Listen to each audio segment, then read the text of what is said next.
1. You can't watch this entire video. Not because it's boring, not because you don't want to, but because somewhere between now and the end, your hand will reach for your phone, your mind will wander somewhere else, or you'll skip ahead without realizing you did it. That's not a character flaw. That's a brain that has been destroyed from years of overstimulation. And if you can make it to number 10 without leaving, you're already ahead of most people watching this right now. Let's continue. 2. You pick up your phone without knowing why. You unlock it, you stare at it, you close it. 10 seconds later, you do it again. You weren't bored. You didn't get a notification. Your hand just moved on its own. That is your brain stuck in a reward-seeking loop so deeply wired that it no longer needs a reason to fire. You are not using your phone anymore. Your phone is using you. 3. Everything feels underwhelming. Food doesn't taste as good as it used to. Conversations feel flat. Things that used to excite you barely register. You sit down to watch something you wanted to watch and feel nothing. This is what chronic overstimulation does. It raises your brain's baseline so high that normal life can't reach it. You have consumed so much, so fast, for so long, that reality itself feels boring by comparison. 4. You can't read more than a paragraph. You start reading, you get 3 lines in, then your eyes drift. You start over, you drift again, you close the page. Reading requires sustained focus, the exact thing your brain has been trained to avoid. Every short video, every caption, every notification has been shortening your attention window for years, and now anything longer than a tweet feels like a task. 5. You feel exhausted, but you can't sleep.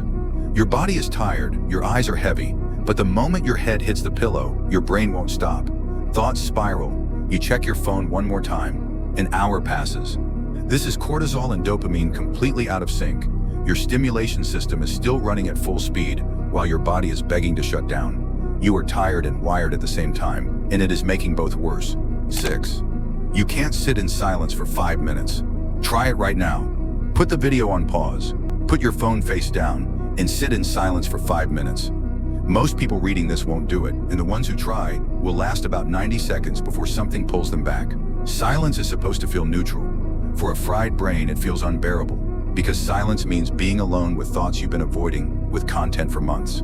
7. You start things and never finish them. New hobby, new book, new routine, new goal, strong start, full motivation, completely abandoned within a week. A healthy brain can sustain effort past the initial excitement.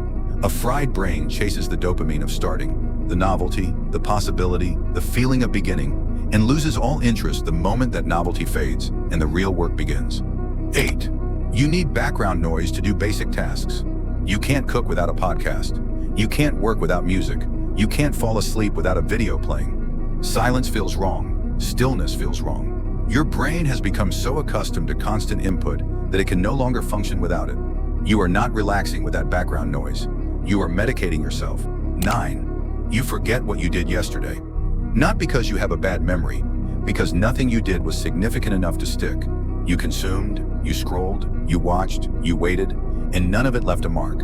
Your brain stores meaningful experiences. When every day is just more consumption and no real output, nothing gets stored. Days blend into weeks, weeks into months, and you look back and genuinely cannot account for where the time went. 10. You are still watching this video. This means that you know what is happening. That matters, because if your brain was truly fried beyond recovery, you would have left at number 3.